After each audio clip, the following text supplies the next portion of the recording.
Tales of Symphonia is my favorite game for the Nintendo GameCube. This is one of the first RPGs I ever remember getting invested in, and I still play through it every so often. But despite my love for Symphonia, I haven't actually played any of the other Tales games, not even the sequel that was released for the Wii a few years later. But for whatever reason, Tales of Zestiria made its way into my radar, and I decided not to pass it up.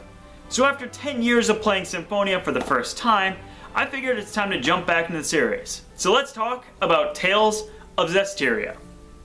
I guess an appropriate place to start would be the story. The main character is Saray, a young man who grew up alongside Seraphim, basically mystical beings that live in a sort of separate plane of reality as other people. Because of this, Saray is one of the few humans who actually have the power to perceive Seraphim, and demonic beings known as Hellions. With this power, Saray becomes the Shepherd, who are heroes said to appear every few hundred years to bring peace to the land and quell the malevolence that corrupts it. If this at all sounds like the most cliché story in existence, allow me to inform you that, yeah, it is. From what I can tell, the Tales series do not have epic or original narratives, but instead focus on a core theme that usually is about courage or friendship. Don't worry, we're friends. Well, mostly. They did kick me 4 or 5 times when I was little. And although you will have a lot of good friends to accompany you on the journey, they don't really add much to the game.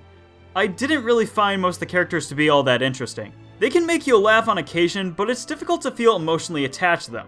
Personally, I don't really mind this at all. It allows for the game to tell a really cheesy story, and believe me, I do love me my cheese. Whoa, this is one swanky-ass pipe. Do frogs try to eliminate snakes? Am I a frog to you? Be real bees. Oh, bees everywhere. Some fine lipstick on that pig. Yes, Mickleo. We all know your opinion. What? Pigs are nice.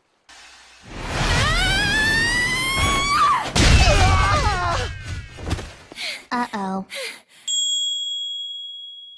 But even if you don't like the story, it isn't the end of the world. Despite being JRPGs, I would say that the Tales games are known for their gameplay rather than their stories. Tales of Zestiria is an action RPG, so because of that, it ditches the common menu-based commands for a gameplay style similar to Super Smash Bros. You fight by either pressing specific buttons to perform different attacks, or block and dodge to avoid damage. By pressing an attack button while holding the control stick in a certain direction, you can influence what type of attack is performed. The combat itself is quick to learn and combos are satisfying to perform. But don't mistake that for the game being simple. There's a lot more intricacies to the combat that makes this game have a pretty steep learning curve in actuality. There are monoliths scattered throughout the world and seemingly endless tutorials to explain everything, but it's pretty overwhelming in actuality, and I just kinda wanted to kill things so I stopped reading them. That being said, I do have to fault this game for feeling pretty repetitive at the beginning of the game. Since none of your characters know a lot of different arts, combat can become pretty stale. Anyone playing these games for the first time will likely get bored pretty quickly. That's not to say that the later game doesn't get repetitive either. When it comes time to find the Iris Gems or even partake in the trial dungeons, the gameplay slows down in its pace pretty quickly. But Zestiria is nice for the fact that this game requires almost no grinding. You have the ability to defeat enemies 10 to 15 levels above your party if you can effectively strategize. Dying in battles happens every so often, but boss enemies can be restarted from the beginning of the fight, and even allow you to reorganize your party to come up with a better strategy. If the game ever gets too hard, you can always adjust the difficulty if necessary, which I would recommend towards the end game if you started your playthrough on moderate or higher. But what makes this game different from Symphonia, and I would think any of the other Tales games, is the Spirit Chain, or in layman's terms, the stamina bar. Every battle action that is performed will take a small chunk out of your Spirit Chain, and when you run out, you won't be able to perform actions until you have the required points necessary to attack again. Because of this, it's encouraged to not use up all the Spirit Gauge at one time. While the system does stand out to me, I think there are a number of ways it could be improved. The most obvious thing to me would be to prevent the player from performing any battle actions if they run out of stamina. This would keep the combat more involved since there would be a present penalty for just constantly mashing the attack button. It would encourage blocking and perfect dodges to refill the bar faster. And since the player can inflict higher damage when the spirit gauge is lower, it would also create a small risk versus reward scenario. Another standout feature in this game is armatization. After the ability is learned, a human and Seraph party member can merge together to boost strength.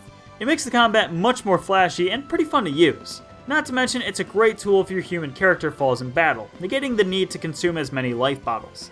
Yet this could also be improved as well. In order to armatize, one blast gauge must be consumed.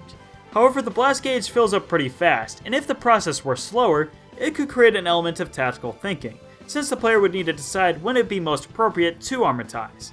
This would also play into factoring if it would be wiser for Mystic Arts to be used rather than armortization, since you would have to account for raw strength that can finish off an enemy or the benefits of supporting your allies.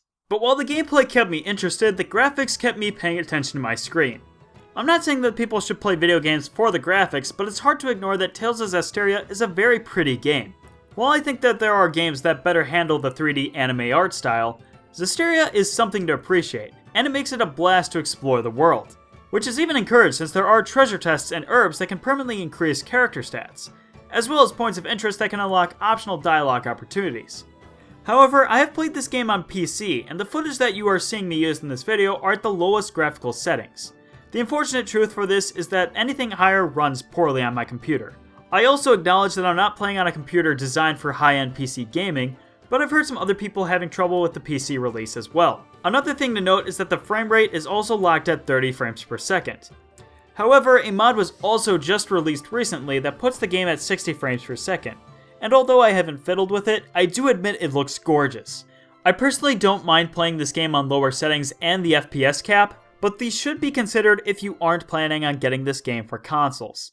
In the end, I have to say that Tales of Zestiria is probably the best RPG I've played from 2015. Well, at least one of them. As someone who's been barely exposed to the Tales series, I can say that Zestiria is a great modern adaptation of what made Symphonia so great for me when I was 8. Everything from the gameplay to the mentions of the era of Asgard, and the sound that the save points make, made me aware I was playing a Tales game, and it was very refreshing to do. Although I can't say that this game is an easy recommendation. $50 is a bit pricey, and I know this isn't a game that everyone will enjoy. Especially considering that other RPGs from 2015, such as Fallout 4 and Xenoblade Chronicles X, are much more likely to last you a very long time. But if you like watching anime, or at least the gameplay in this video was interesting to you, then you might like Zestiria for what it is. But thank you so much for watching this video, and remember to be the optimist.